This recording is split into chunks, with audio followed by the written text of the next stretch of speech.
ጸገነት ፈለገ ሕይወት የምትባል ቦሩ ደብረ ብርሃን ቅድስት ሥላሴ ትባላለች። መምህር አካለ ወልድ ሲነሱ ቦሩ ሲነሱ አካለ ወልድ የማይለያዩ የአንድ ሳንቲም ገጽታዎች ናቸው። ስመጥር የቅኔ ምሁር አለቃ መምህር ጫልቴ የሚባሉ አራቱ አፍላጋት የሚባሉትም እነዚህ ናቸው። የተጣሉትን በማስታረቅ ፍርድ ጎደለ ድሃ ተበደለ እያሉ ነገስታቱን ሁሉ መኳንንቱን ሁሉ ኃያላኑን ሰራዊቱን ሁሉ እየገሰጹ በዚያ ከቆዩ በኋላ በስመ አብ ወወልድ ወመንፈስ ቅዱስ አሃዱ አምላክ ብለው ሲባርኩት ያ ታርዶ የነበረው በሬ እንደገና ተንቀሳቅሶ ደሙን አፍሶ በዚያን ሰዓት ሳናውቅ ታላቁ አባት ይሄ ነው ብለው እነሸሁም ራሱ አድንቀዋቸዋል። ክፍሌ መሪጌታ ክፍሌ ዮሐንስ የሚባል ደቀ መዝሙር ነበራቸው። እርሱ እጁን መክቶ አድኗቸዋል። እጁ ሰሏል። ለዚያ ነው በቅኔያቸው ምን ይላሉ? እምሐዋርያት አርዲት እለተለው ኪያሁ ሀሎ ብእሲ ዘይብሰትዲሁ። ያልተማረው አካል ግን የተገነባውን የሚያፈርስ የመጣውም ለዚያ ነው። ዓላማ ይሄ የጉባኤው ዓላማ ጳጳሳትን መነኮሳትን ማውጣት። ቅድስት ቤተ ክርስቲያን አንድ ጊዜ ክረምት ይሆንባታል፣ ነገ ደግሞ በጋ አለ። በስመ አብ ወወልድ ወመንፈስ ቅዱስ አሃዱ አምላክ አሜን።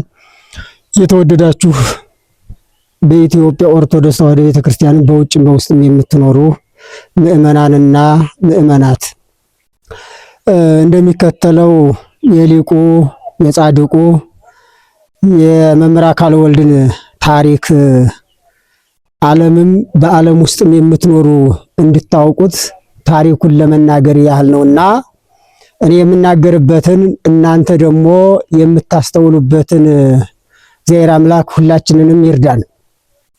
መምህር አካለ ወልድ እንግዲህ እንደሚታወቀው ሁሉ የሚያውቃቸው ታላቅ አባት እንደሆኑ ይታወቃሉ።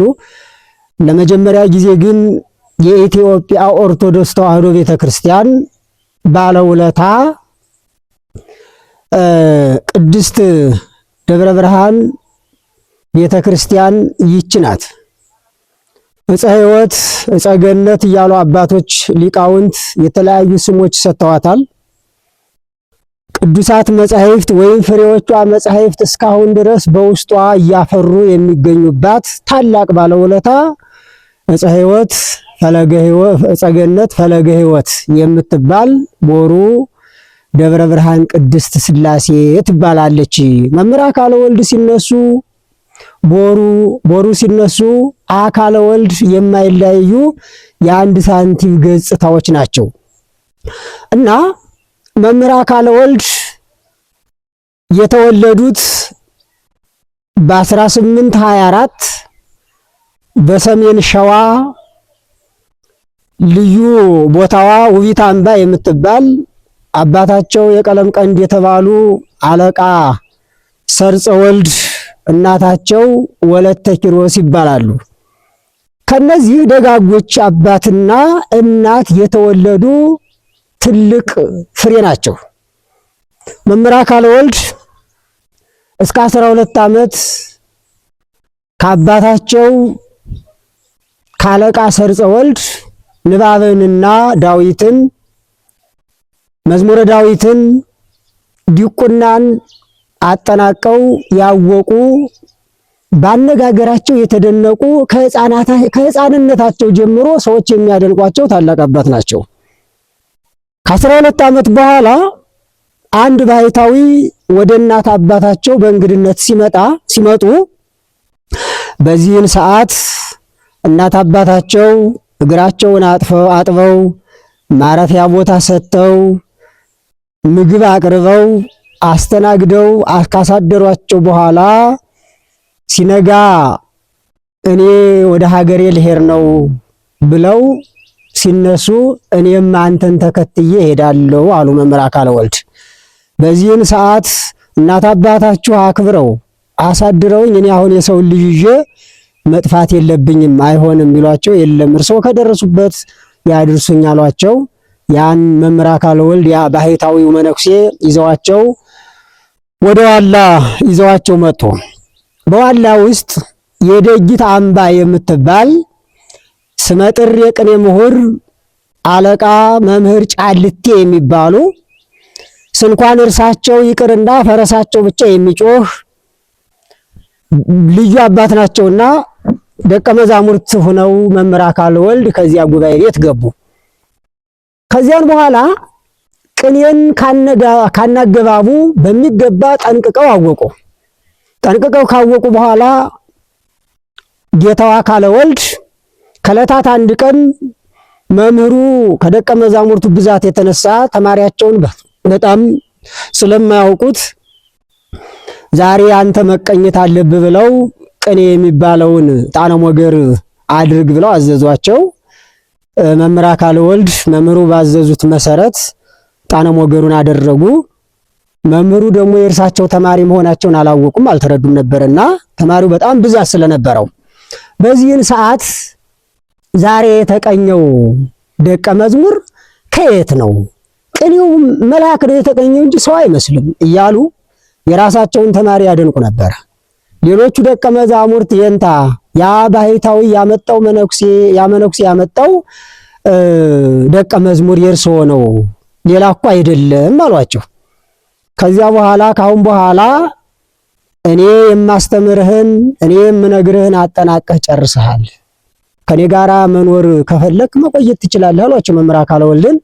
መምህር አካለ ወልድ ደግሞ ደቀ መዝሙር ከመምህሩ ጋራ ሲኖር ሲለያይ በልቅሶና እንባ በማፍሰስ ነውና ቢፈቅዱልኝ እኔ ወደ ሌላ ቦታ ሄጄ ደርሼ ብመጣ የተሻለ ነበረ ብለው መምህር አካለ ወልድ መምህራቸው መምህር ጫልቴን ጠየቋቸው። በሰላም ለኪ ደግመው ጸሎት አድርገው እግዚአብሔር አምላክ ካሰብከው ያድርስ ብለው ጸሎት አድርገዋቸው ጉዟቸውን ወደ ጎንደር አደረጉ። መምህር አካለ ወልድ በጎንደር ውስጥ ቅዱስ ዮሐንስ ወልደ ነጎድጓድ ውስጥ ቅኔን እያስተማሩ ሌሎቹን መጻሕፍትንም እየተማሩ ተቀመጡ። ጎንደር 5 ዓመት አስተምረዋል፣ ደከመኝ ሰለቸኝ ሳይሉ። ከዚህ በኋላ ሊቁ መምህር አካለ ወልድ ከዚህ የበለጠ ብማር ቤተክርስቲያኗን የበለጠ አገለግላታለሁ፣ ለቤተ ክርስቲያን ጥቅም ሆናለሁ፣ ጠቅማታለሁ አሉና ቅኔ ማስተማራቸውን ትተው መጽሐፍ ለመማር ምስጢር ለመመርመር ወደ መጻሕፍት ቤት ገቡ። የመጀመሪያው መጽሐፍ ሐዲስ ኪዳን ይባላል። ሐዲስ ኪዳንን በሚገባ ጠንቅቀው ካስተማሩ በኋላ አሁንም ቀጥለው ብሉያትን ተማሩ። ይህም አልበቃቸውም። መጽሐፈ ሊቃውንት የሚባለውን ሃይማኖተ አበውን፣ ድርሳነ ቄርሎስን፣ እነዚህ የሊቃውንትን መጻሕፍት በሚገባ አጠናቀቁ። 4ኛ መጽሐፈ መነኮሳትን በሚገባ ዘሩንም ትርጓሜውንም በቃላቸው እንደ ጸሎት እያደረጉ ተማሩት። 4ቱ አፍላጋት የሚባሉትም እነዚህ ናቸው። መጽሐፈ ሐዲስ፣ መጽሐፈ ብሉያት፣ መጽሐፈ ሊቃውንት፣ መጽሐፈ መነኮሳት። እነዚህ 4ቱ አፍላጋት ተብለው በቤተ ክርስቲያን ይነገራሉ። በዚህን ሰዓት ንጉሥ አፄ ቴዎድሮስ ሊቅነታቸውን ያውቁ ነበርና አሁን አንተ በፈለከው 4ቱን ጉባኤያት ማስተማር ትችላለህ፣ እኔ ለተማሪዎቹ ሰርከ ኅብስት ልብስ እችላለሁ፣ አስፈላጊውን ነገር አደርጋለሁ፣ ተማር አሏቸው። መምህር አካለ ወልድም የትትና ባላባት ናቸውና እኔ ሐዲስ ኪዳንንና ብሉይ ኪዳንን ላስተምር፣ ሌሎቹ ሊቃውንት ደግሞ ሌሎቹን እነዚህ መጽሐፈ ሊቃውንትን መጽሐፈ መነኮሳትን ያስተምሩ ብለው በትትና ተናገሩ። በዘመኑ የነበሩት ሊቃውንትን መምህር አካለ ወልድን ሁሉን ማወቅ ሲችሉ ሁሉን ማስተማር ሲችሉ እኔ ሁለቱን አስተምራለሁ ማለታቸው ይሄ ትትናቸውን የሚገልጽ ነው ብለው ትትናቸውን በሚገባ ተረዱ። በዚህም ሰዓት አፄ ቴዎድሮስ በጥቅሉ ዘመነ መሳፍንት የተባለው ሀገርን የከፋፈለው የእርስ በርስን አለመግባባት ባንድ ያደረጉ እልባት የሰጡ ንጉስ ናቸውና ወደ መቅደላ ወደ ጦሩ ሲጓዙ ሊቁ አካለ ወልድን በጸሎትም በእውቀትም ይረዱኛል ብለው መቅደላ ወስደዋቸዋል። የአፄ ቴዎድሮስ የጦር አርበኛቸው ሲሞትባቸው እንግዲህ ገብርዬ ሙቶ እኔ እንዴት እቀራለሁ ብለው ሲያዝኑ በዚያን ሰዓት ሊቁ አካለ ወልድ ሁለቱን ቀንዶች ከምናጣቸው ሁለቱን የሀገር ቀንድ ከምናጣ ብለው መምህር አካለ ወልድን አስገድደው ወደ ጎጃም ወሰዷቸው። እንደውም በዚያ መቅደላ ላይ አንድ ግጥም አለ። ንጉሱን ሞተ፣ የጦር አርበኛውም ሲሞቱ የነበሩ ሰዎች ሲገጥሙ መቅደላ ከፋፉ ጩኸት በረከተ፣ የሴቱን አናውቅም ወንድ አንድ ሰው ሞተ ተብሎ ለአፄ ቴዎድሮስ ተቀኝተውላቸዋል፣ ተገጥሞላቸዋል፣ ተዘምሮላቸዋል። የሴቱን አናውቅም ወንድ አንድ ሰው ሞተ ብለው ከዚያ በኋላ ወደ ጎጃም ሲወስዷቸው ንጉስ ምኒልክ ሸዋ ውስጥ ሆነው የሊቁን ሊቅነት ብቃትና ዕውቀት ቅድስናና ንጽህና ያውቁ ስለነበረ ከደቀ መዛሙርት ከተማሪነት እስከ መምህርነት ያላቸውን ሕይወት በሚገባ ያውቁ ስለነበረ ንጉስ ምኒልክ ከጎጃም ወደ ሸዋ እንዲመጡ አደረጓቸው። በዚያን ሰዓት መምህር አካለ ወልድ በሸዋ ውስጥ እያሉ የተጣሉትን በማስታረቅ ፍርድ ጎደለ፣ ድሃ ተበደለ እያሉ ነገስታቱን ሁሉ መኳንንቱን ሁሉ ኃያላኑን ሰራዊቱን ሁሉ እየገሰጹ በዚያ ከቆዩ በኋላ ወደ ቦሩ እንዲመጡ ተደረገ።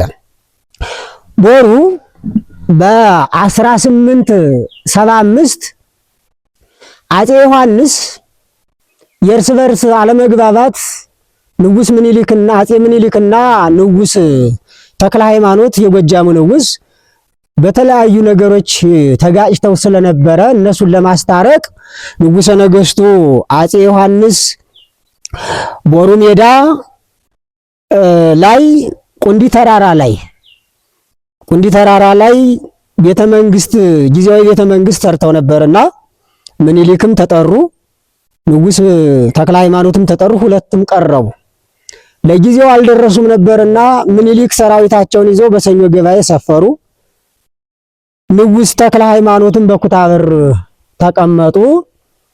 በ1875 መስከረም 10 በዘመነ ሉቃስ ከሌሊቱ 5 ሰዓት ላይ የእግዚአብሔር ብርሃን ቤተ መንግስቱ ላይ ወረደ። ምኒልክ ሰኞ ገበያ ላይ ሆነው እስከ ሰራዊታቸው ሰፍረው ሳለ ንጉስ ተክለ ሃይማኖትም ኩታበር ተቀምጠው ከሰራዊታቸው ጋር እንዳሉ ብርሃኑን አሻግረው ሲያዩት የንጉሱን ቤተ መንግስት ማን ያቃጠለው ብለው ከኩታበርና ከሰኞ ገበያ ሩጠው ከብርሃኑ የተሳተፉ ወታደሮች እንደነበሩ ታሪክ ይነግረናል። በአካባቢው የሚኖር ህዝብም የንጉሱን ቤተ መንግስት ማን ያቃጠለው እያሉ አቀበት ነበረውና አቀበቱን ወጥተው እዚያ ላይ ሲደርሱ ከእግዚአብሔር የመጣ ብርሃን እንደሆነ ታወቀ።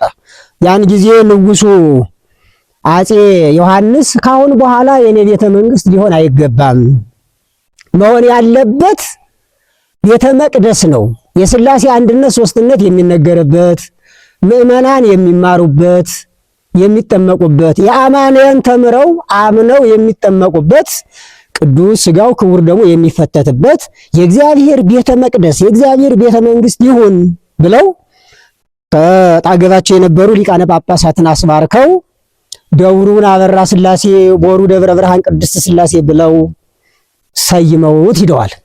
በዚያን ሰዓት በግራኝ መሐመድ ወሎ በሚገባ በተጎርቶ ነበርና ይህንን ህዝቡን ያሉትን የሚጠብቅ ያላመኑትን የሚያሳምን ማን ነው ተብሎ ሊቃውንቱ ሲወያዩ መምህር አካለ ወልድ ይንጥ ተብሎ መምህር አካለ ወልድ መጡ። በዚህን ሰዓት መምህር አካለ ወልድ ተገኙ። አደራ ልሰጠዎት ነው፣ ደብሩንም ቤተ ጉባኤውንም ሁሉንም አንድ አድርገው እንዲመሩልኝ እንዲያስተዳድሩልኝ ብለው አፄ ዮሐንስ መምህር አካለ ወልድ ነገሯቸው። መምህር አካለ ወልድ አደራቸውን ተቀብለው ማስተማርና ሌሎቹንም መርዳት ጀመሩ። ዙሪያውን ያሉት የአማንያን ናቸው፣ እንዴት ጥያቸው ይሄዳሉ ብለው አፄ ዮሐንስም ከኢየሩሳሌም ያመጡት ጋርደው የሚባል ቅዱስ ሚካኤል ጽላት ነበርና እርሱን ሰጧቸው። ዛሬ ቅሉ በደብሩ ጋርደው ሚካኤል ይባላል። መልአኩ ቀድሞም እስራኤልን በሰባት ደመና ጋርዶ ያወጣ ነበርና እዚህ ቦታ ላይም ራሱ ድርቅ፣ ቸነፈር፣ የተለያዩ ነገሮች ከቦታው ላይ እንዳይደረጉበት ዛሬም በቃል ኪዳኑ ስለተማጸኑበት ጋርዶ ሚካኤል እያሉ በአካባቢ የሚኖሩ ምእመናን ይጠሩታል። ቅዱስ ሚካኤልም ከተለያየ ነገር እንደሚጠብቅ የታወቀና የተረዳ ነው። መምህር አካለ ወልድ በዚህን ሰዓት ሁሉን ነገር ማስተማር ጀመሩ። ማስተማር ብቻ ሳይሆን በዙሪያው ያሉትን ገዳማትን፣ አድባራትን እየተከሉ አዳዲስ ቤተክርስቲያኖችን እያሰሩ መስራት ብቻ ሳይሆን አገልግሎታቸው ሙሉ እንዲሆን እየተከታተሉ አድርገዋል። እንደው ለምሳሌ በሐይቅ ወረዳ ቅዱስ ዮሐንስ ወልደ ነጎድጓድ ጽላቱ ሲታይ ጽላት ዘመምህር አካለ ወልድ ብሎ ነው የሚገኘው። ሁሉን አዳዲስ ተክለዋልና እንዲህ እያደረጉ አስተማሩ። ሊቁ እንደው ቦሩ አንደኛ ኒቅያ ያሰኛታልና የሚያሰኝባትም በ1878 በዚህ በቦሩ ደብረ ብርሃን የቅባትና የጸጋ እምነትም ራሱ ግልጽ መሆን አለበት፣ የኢትዮጵያ ሊቃውንት ማየት አለባቸው ብለው ንጉሱ አፄ ዮሐንስም ጉባኤ አድርገው ነበረ። በዚያን ሰዓት ታላቅ አረም ተነቅሏል። ቅባት ወይም ጸጋ እነዚህ ተጠርተው መጡ። ሃይማኖታቸውን ያራምዳሉ ተብለው ወይም ከቅባት አንድ አገልጋይ ብቻ ሳይሆን የተለያዩ ምሁራን በዚያው በሃይማኖታቸው ተፈልጎ መጡ። የኢትዮጵያ ሊቃውንትም ተጠሩ። መምህር አካለ ወልድ ያን ጊዜ እንደ ታዛቢና ዙሪያውን ሁሉን እያጠናቀቁ ይመለከቱ ስለነበር በዚያን ሰዓት ቅባቶች ድል ተነስተው እንደውም አንድ መሪጌታ ዮሐንስ የሚባል አንዱን የቅባት ሊቅ ሲጠይቅ የመንግስትን ገንዘብ በስፍር በቁጥር በሚዛን መስኖ ይወስዳል አለው። አዎ ይወስዳል። ሲያመጣስ ከስፍር ቢያጎል ምን ያደርገዋል? ይቀጣል አለ። እንኪያስ የሥላሴ ሃይማኖትም በመጽሐፍ በምዕራፍ በአንቀጽ በገጽ ተቆጥራ ተቀምራ የተዘጋጀች ናት። ስለዚህ ሥላሴም ደግሞ የሚቀጡበት ጊዜ ይኖራልና አንተ መቀጣት አለብህ ብለው በዚህ በምሳሌ አነጋገር ድል አድርገዋቸዋል። እና አንድ ኒቅያ የተባለበት ቦሩ ታላቅ አረም የተነቀለበት ስለሆነ ኒቅያ ተብሏል። በኢትዮጵያ የመጀመሪያው ኒቅያ ሊቃውንት የተሳተፉበት ነው። ከዚህ ላይ አንዳንድ የተሳሳተ ታሪክ የሚጠርቁ ሰዎች አሉ። ኪዳነ ወልድ ክፍሌ የሚባሉት የካቶሊክን ትምህርት የሚያሰዱት እርሳቸው ያን ጊዜ አልደረሱም። ሌላ ኪዳነ ወልድ ክፍሌ የሚባሉ ሊቅ ናቸው። የተዋህዶ ልጅ ናቸው። ኪዳነ ወልድ ክፍሌ ይሄኛው ግን ያኔ የ15 ዓመት ብላቴና ናቸው። የ15 ብላቴና ደግሞ ለጉባኤ አይጠራም። ለደቀ መዝሙር ገና ያልበቁ ናቸውና ደግ አባት ናቸው። የሃይማኖት አባት ናቸው። ኪዳነ ወልድ ክፍሌ ሁለት ነው። አንዱ የሮምን ትምህርት የሚያሰር ነው።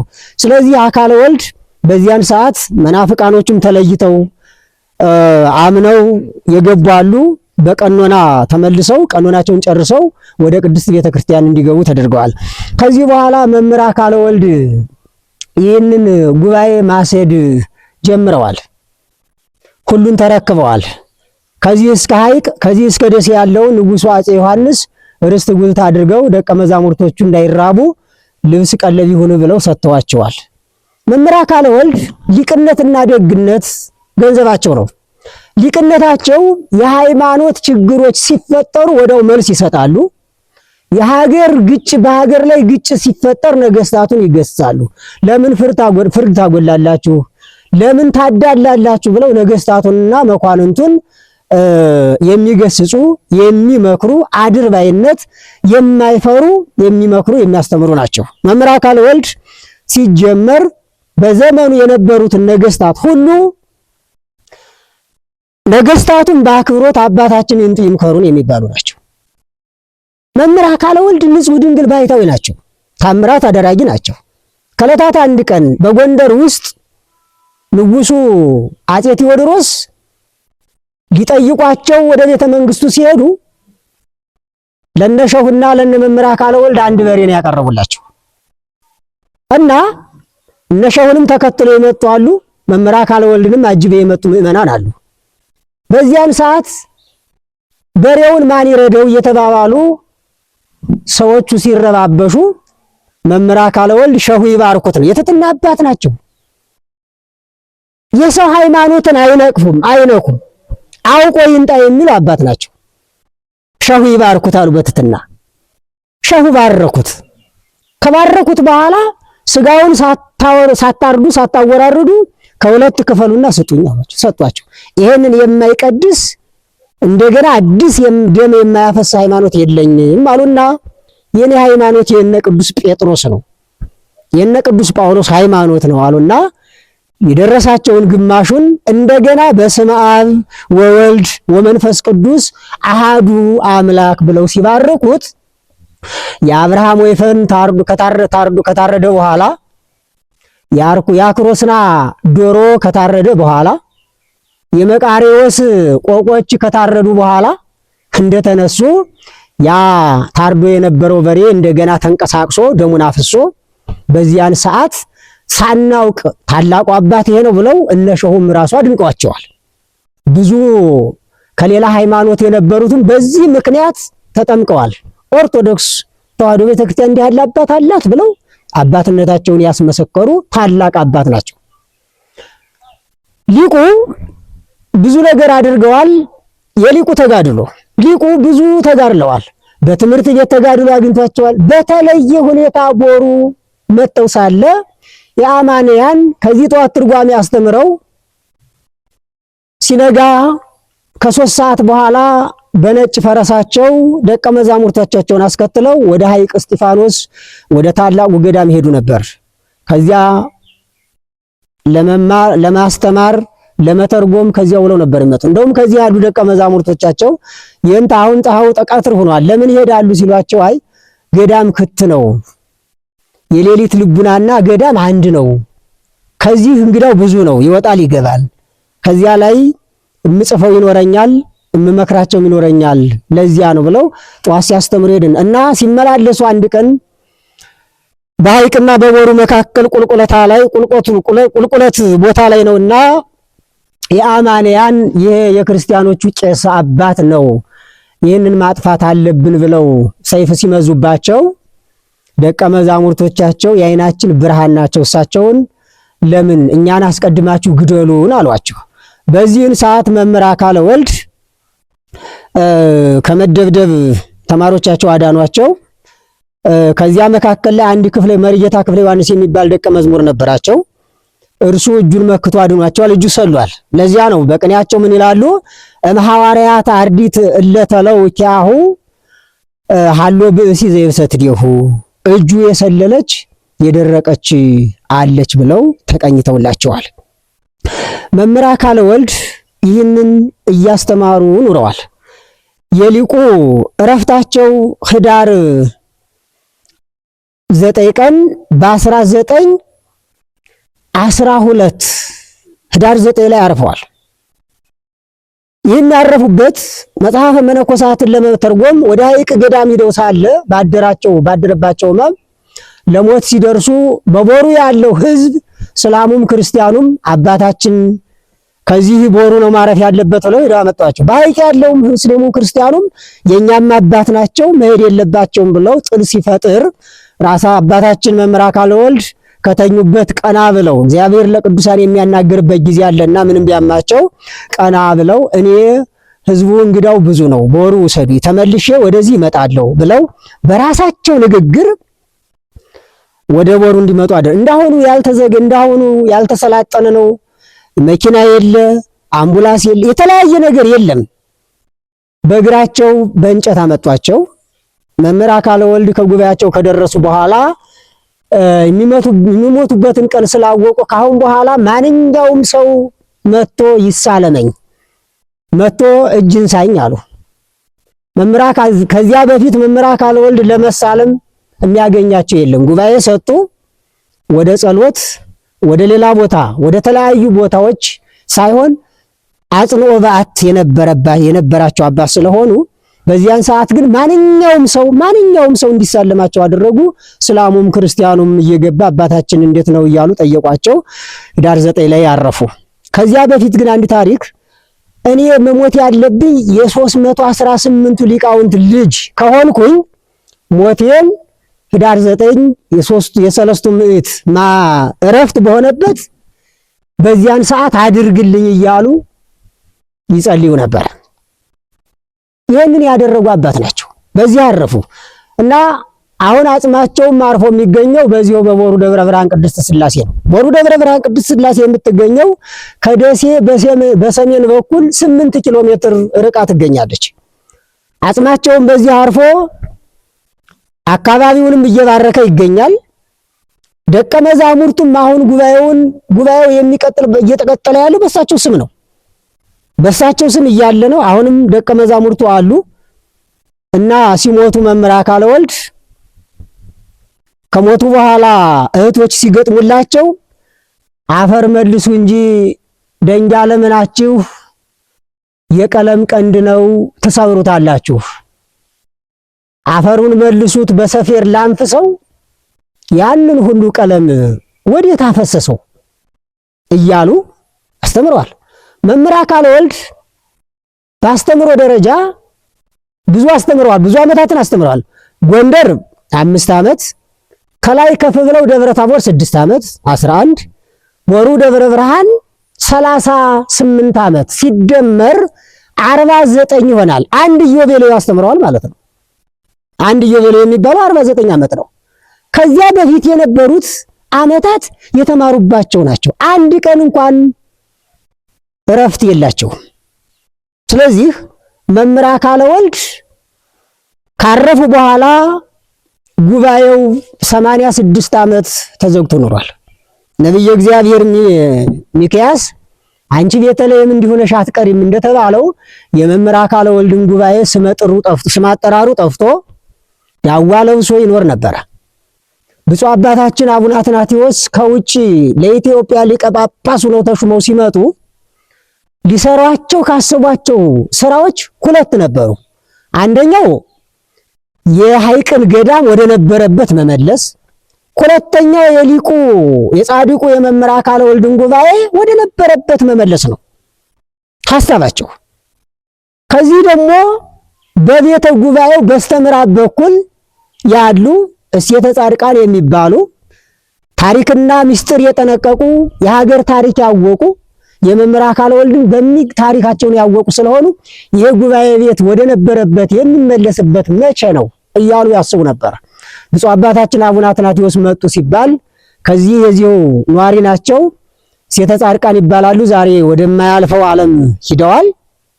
ልጆቻቸውም አሉ። በዛሬው ዕለት ሁልጊዜ ጉባኤውን በተለየ ሁኔታ ድጋፍ በማድረግ ይኖራሉና በዚያን ሰዓት አባታችን ለማግኘት ወደ ደሴ ወደ ሀገረ ስብከቱ ሄዱ።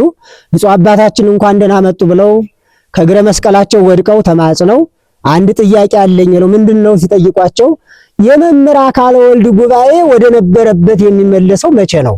አሁን እርስዎ ቢሰሩት የኔም ሐሳብ ይሄ ነው ብለው ሲናገሩ እኔ ሳወራ ወይም ስናገር አንቺ ነበርሽ ብለው እናታችንን ራሱ የነገሩበት አለ። አባታችን የመንፈስ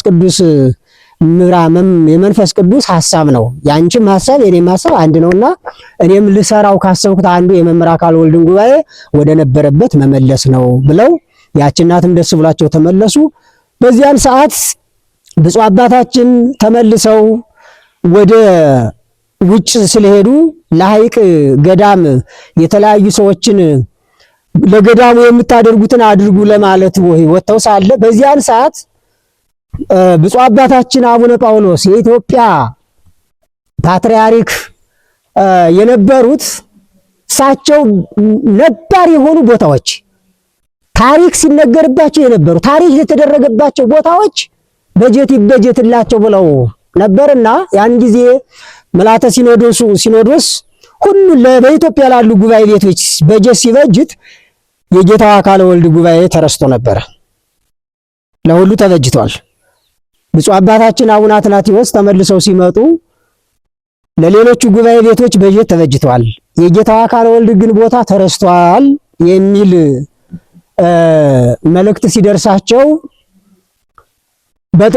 በግንቦት ሲኖዶስ ብፁዕ አባታችን አቡነ አትናቴዎስ ታላቅ መስዋዕት የከፈሉበት ቦታ ስለነበረ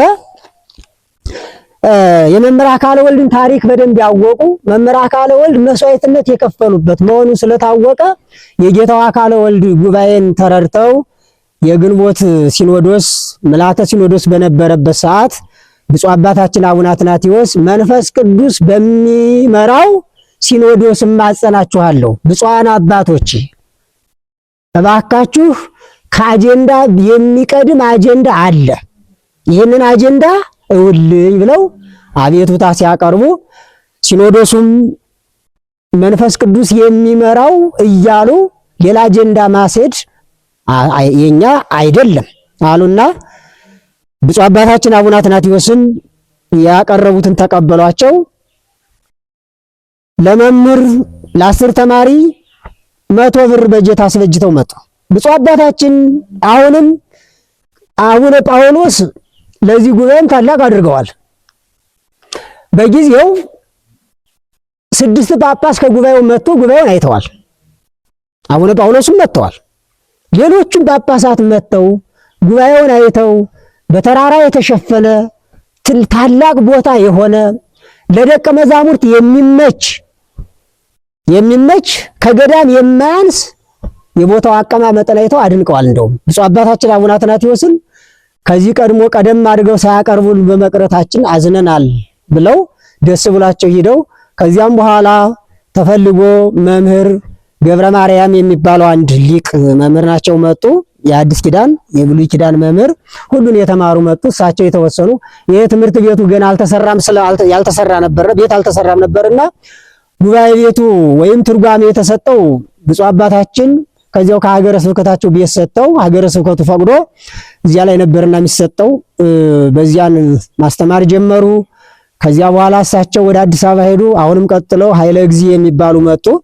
እሳቸውም የተወሰነ ተማሪ ጨምሩ አሉ። 5 ተማሪ በዚህ በጀቱም እየቀነሰ መጣና እሳቸውም እንደሄው ወደ አዲስ አበባ ሄዱ።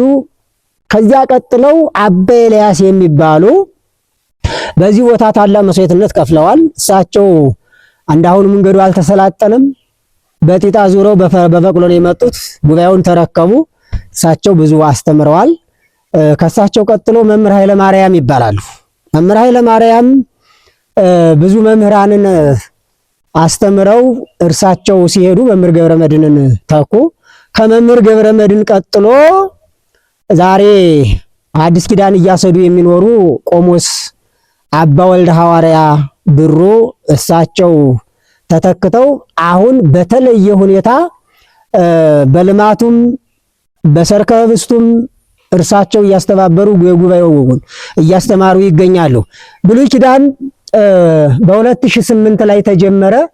እስካሁን ብሉይ ኪዳን አሁንም በጀት ተበጅቶ በጠቅላይ ቤተ ክህነት ተበጅቶ ሄደው ለሀገረ ስብከት አሁን ብሉያትን ሐዲሳትን አሁንም ቀጥሎ ሊቃውንትን እያስተማረ ይገኛል። ጉባኤው ይህንን ይመስላል። ስለዚህ መምህር አካለ ወልድ ማን ናቸው ቢባል ለኢትዮጵያ ኦርቶዶክስ ተዋሕዶ ቤተክርስቲያን ታላቅ ባለውለታ ሊቃውንትን ከረሃበ ሥጋ ከረሃበ ነፍስ አትርፈው ለኢትዮጵያ ያበረከቱት መምህር አካለ ወልድ ናቸው። መምህር አካለ ወልድን እግዚአብሔር ባይሰጠን ኑሮ ኢትዮጵያ ሊቅ ወይም ቀዳሽ አልባ ሆና ትቀር ነበርና መምህር አካለ ወልድ ማን ናቸው ቢባል ቅድስና፣ ንጽህና፣ ብሕትውና፣ ተጋድሎ እነዚህን ሁሉ አልፈው አካለ ወልድ እየተባሉ የሚጠሩት እንደውም አንድ ሊቅ ወደኋላ ተመለስኩ እንጂ በሚሞቱበት ሰዓት በቅኔው ምን ይላል? ከሶስቱ አካላት አንዱ ነው የሞተው ብሎ የተቀኘበት አለ። ከሶስቱ አካላት አንዱ ነው የሞተው ብሎ ያደረጉት ቅኔ ነበረ። ስለዚህ ጌታው አካለ ወልድ ነገስታቱን መኳንንቱን የሚገስጹ የሚያስተምሩ አባት ናቸው። በዚህ ቦታም ላይም ዛሬ ደቀ መዛሙርቱ የሚኖሩት የብሉያት ደቀ መዛሙርት አሉ፣ የሐዲሳት ደቀ መዛሙርት አሉ፣ የሊቃውንት ደቀ መዛሙርት አሉ። ወደፊትም መጽሐፈ መነኮሳት ይቀጥላል። ይሄ ሁሉ የሚኖረው ደቀ መዛሙርት ምንድነው? በስማቸው ነው። አባቶቻችን ካረፉ በኋላ እንኳን ስማቸው ራሱ ያኖራል።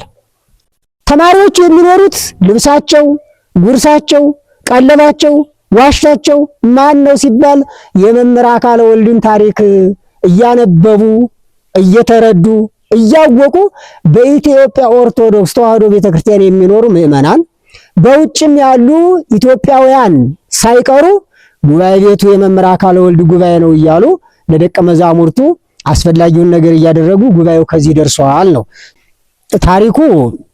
አሁን የሰማችሁት ነው። ኢትዮጵያውያን በውጭም በውስጥም ያላችሁ ኦርቶዶክሳውያን፣ ሌሎቹም የአማንያን እንደ ሀገርም ታሪካችሁ ስለሆነ በዚህ በመጽሐፈ ኢያሱ ስማ ለዳቤር ሀገረ መጽሐፍ የዳቤር ስሟ የታሪክ ሀገር ነው ይላል።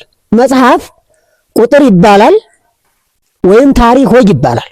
ታሪክ ደግሞ ማወቅ፣ ታሪክ ማለት ትርጉሙ የተሰራ ነው። ወደፊት ግን ለምንሰራው ታሪክ የሚሆን ነውና ይህ ጉባኤ የሚኖረው በመምህር አካለ ወልድ ስምና በሀገረ ስብከቱ መልካም ፈቃድ በዚያ ውስጥ ፈቃድ እያደረገ ሌሎቹንም ምዕመናን ራሱ ጉባኤ ቤቱ ራሱ እያስተዋወቀ እያስተዳደረ ነው የሚኖረው።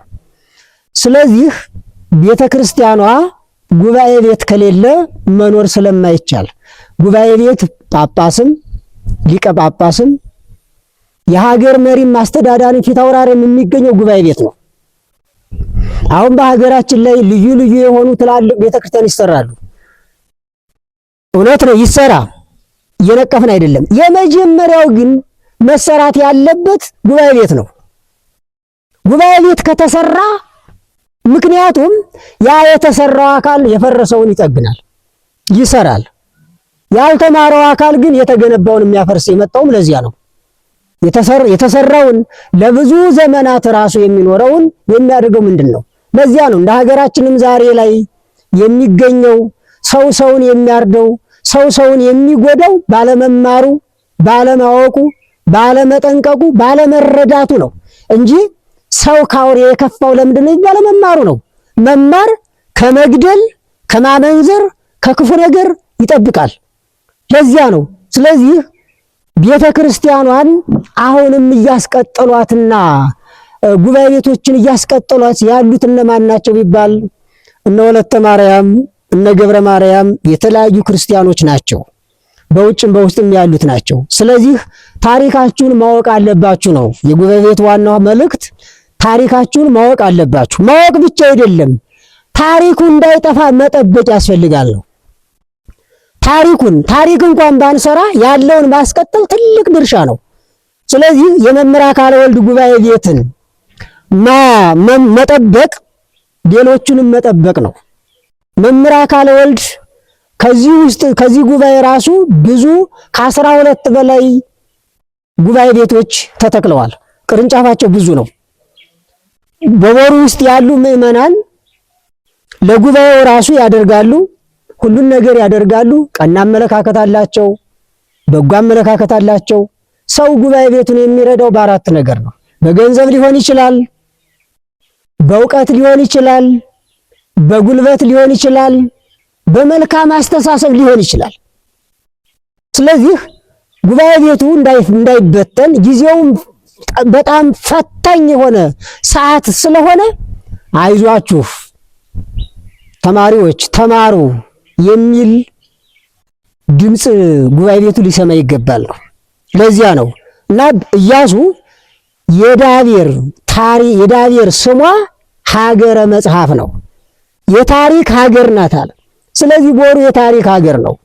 ብዙ ታሪኮች ተደርጓል። ታሪክ ብቻ አይደለም ታምራትም ተደርጓል። ብርሃን ወርዶበታል። ከሞተ በኋላ የሞተው በሬ ያስነሱት ማናቸው? አካለ ወልድ ከዚህ የነበሩበት ነው። ብዙ ነገር የተደረገበት ነውና ስለዚህ እያንዳንዳችን ታሪኩን አውቀን ጠንቅቀን በውስጥም በውጭም ያላችሁ ምዕመናን ቤተ ክርስቲያናችሁን ልታዩና ልትጠብቁ ይገባል። እንደ የሆነውን እየሰማን አንዳንዴ የሆነ ያልሆነው እየተለቀቀ ከታሪካችሁንና ቤተ ክርስቲያናችሁን ራሱ ማወቅ ያስፈልጋል እንጂ መጥፎውን ነገር አትመልከቱት። ጉባኤ ላይ አይናችሁን ልታደርጉ ይገባል። እጃችሁን ጉባኤ ላይ ማድረግ ይገባል። ሐሳባችሁን፣ ጉልበታችሁን፣ ማንኛውንም ነገር ጉባኤ ላይ ማድረግ ያስፈልጋል። ያ ከሆነ ታሪክ የማይቀየርበት የለም። ሰው የሚሞትበት ዘመን ራሱ ያቆማል። ደቀ መዛሙርቶቹም ከዚህ የሚያደርጉት ሁልጊዜ ጸሎት ነው። ዳዊታቸውን በመድገም ውዳሴ ማርያምን በማድረስ በውጭም በውስጥም ያሉትን ምዕመናንን ጠብቅ ነው። የቤተ ክርስቲያኗም ጸሎት እኮ ለዚያ ነው። ለዚያ እኮ ነው አግርር ጸራ ታይተ እገሪሃ እቀብ ንግሳ ወለ ሰራዊቷንም ሳይቀር አድሎ የሌለባት ቤተ ክርስቲያን ናት። ይሄን የሚያደርገው ማነው? ጉባኤ ቤት ነው። ሁሉን ነገር ጠብቅ ነው። ከላይ ከሚወረወረው ጠብቃቸው፣ ከታች ከሚቀሰረው አድናቸው፣ ታሪካቸውን እንዲያውቁ አድርጋቸው፣ በታሪክ ውስጥ እንዲኖሩ ቢችሉ ታሪክ የሚሰሩ ባይችሉ ደግሞ ታሪክ የሚጠብቁ አድርጋቸው። የጉባኤው ጸሎት ይሄ ነው። የደቀ መዛሙርትም ዓላማቸው ይሄ ነው። የጉባኤ ቤቱም ዓላማው ምንድነው ሲባል እንድታውቁልን የምንፈልገው ምዕመናን ለቤተ ክርስቲያን ሁለገብ የሆኑ መምህራንን ማውጣት፣ ሁለገብ የሆኑ ስጋዊውንም መንፈሳዊውንም የሚያውቁ ምስጢር የጠነቀቁ አባቶችን ማውጣት ነው። ከዚያም አልፎ ለቤተ ክርስቲያን የሚሆኑ መነኮሳትንና ጳጳሳትን ማውጣት ነው። የጉባኤው ዓላማ ይሄ ነው። የጉባኤው ዓላማ ጳጳሳትን መነኮሳትን ማውጣት ይሄ ነው። ሌላው የመጀመሪያው እንደውም አሁን አንገብጋቢው ጉባኤ ቤቱ ካለበት ከፍ ብሎ መንፈሳዊ ዩኒቨርሲቲ ወይም ኮሌጅ ነው ማየት ነው። ይሄንን ደግሞ ማድረግ የምትችሉት እነማን ናችሁ ስትባል ኦርቶዶክሳውያን ምዕመናን ናችሁ፣ ውሉደ ኢትዮጵያውያን በውጭም በውስጥም ያላችሁ ናችሁ። ሌላ አይደለም። አሁን ያለው በውጭም በውስጥም አሉ በደሴም የሚኖሩ ወጣቶች ደቀ መዛሙርት የሚያርፉበት ቤቶች ተሰርተዋል። እነዚህ በቂ አይደሉም። አሁን ከፍ ብሎ ማየት ነው። የጉባኤ ቤቱም ዓላማው እሱ ነው። የእናንተም ዓላማችሁ ይሄ ነውና ስለዚህ የታሪክ ሀገር ነው ማለት ቦሩ ደብረ ብርሃን ቅድስት ሥላሴ የኢትዮጵያ ባለውለታ የምስጢር የሊቃውንት ምንጭ የምስጢር ውሃ የሚፈስባት የትርጓሜ ወንዝ ያለባት ፍሬዎቿ መጻሕፍት አሁንም እያፈሩ እየለመለሙ የሚገኙባት ይችናትና የታሪክ ሀገር ነው ብትባሉ ማን ነው ቢባል ቦሩ ደብረ ብርሃን ቅድስት ሥላሴ መምህር አካለ ወልድ ከወሎ እስከ ጎንደር ባሉት በተለያዩ በኢትዮጵያ ውስጥ መምህር አካለ ወልድ በእግራቸው ኢየሩሳሌም ሄደው ተሳልመው የመጡ ናቸው። ስለዚህ ይሄንን ሁሉ የማወቅ የሚቻለው ስንማር ስናውቅ ጉባኤ ቤትን ከፍ ወዳለ ቦታ ከፍ ስናደርገው ያኔ ጨልሞ የነበረው ይነጋል። ለማንኛውም መደናገጥም አያስፈልግም። ምዕመናን ቅድስት ቤተ ክርስቲያን አንድ ጊዜ ክረምት ይሆንባታል፣ ነገ ደግሞ በጋ አለ። አንድ ጊዜ ይጨልማል፣ ነገ ደግሞ ይነጋል። ጨለማም አለ፣ ብርሃንም አለ፣ ክረምትም አለ፣ በጋም አለ። ምክንያቱም ሁልጊዜ ክረምት ከሆነ ማስቸጋሪ ነው፣ ሁልጊዜ በጋም ሆነ ችግር ነው። ስለዚህ ያንዳንዱ በቤተ ክርስቲያኗ ላይ የሚደረገው መከራ ሁሉ እርሱ ደግሞ ሊያሰቅቀን ሊያስደነግጠን አይደለም፣ መስራት ነው። አሁን ብዙዎቻችንን እንደ ነባራዊ ሁኔታ ስራ እንዳንሰራ እንደሱ ማውራቱ አያስፈልግም፣ እሱን መጨረስ ነው የሚያስፈልገው። ስለዚህ መከራው ምን ጊዜ የማያቆምም ራሱ ባለቤቱም ተናግሯልና፣ ግን ስራ መስራት ነው። ስራ እየሰራን ነው መጋፋት ያለብን እንጂ ዝም ብለን ተሰብስበን መቀመጥ ዋጋ የለውምና ታሪካችንን ጠብቀን ልንኖር ይገባል። በውጭም በውስጥም ያላችሁ ምዕመናን ንስሐ እየገባን ቅዱስ ሥጋውን ክቡር ደሙን እየተቀበል የምንኖርበት ሰዓት አሁን ነውና እግዚአብሔር አምላክ ሁላችንንም ከመከራ ሥጋ ከመከራ ነፍስ ይጠብቀን። የሁላችንም መምህር አካለ ወልድ በረከታቸውና ጸጋቸው በሁላችን ላይ ይደርብን። እግዚአብሔር አምላክ ከሀገራችን ላይ የበቀለውን ጦሩንና ረሃቡን ቸነፈሩን ያርቅልን፣ የሞቱትን ነፍሳቸውን ይማርልን፣ የታሰሩትን ያስፈታልን፣ የተጨነቁትን ያረጋጋልን። ወስብሐት ለእግዚአብሔር ወለወላዲቱ ድንግል ወለመስቀሉ ክቡር። ይቆየን።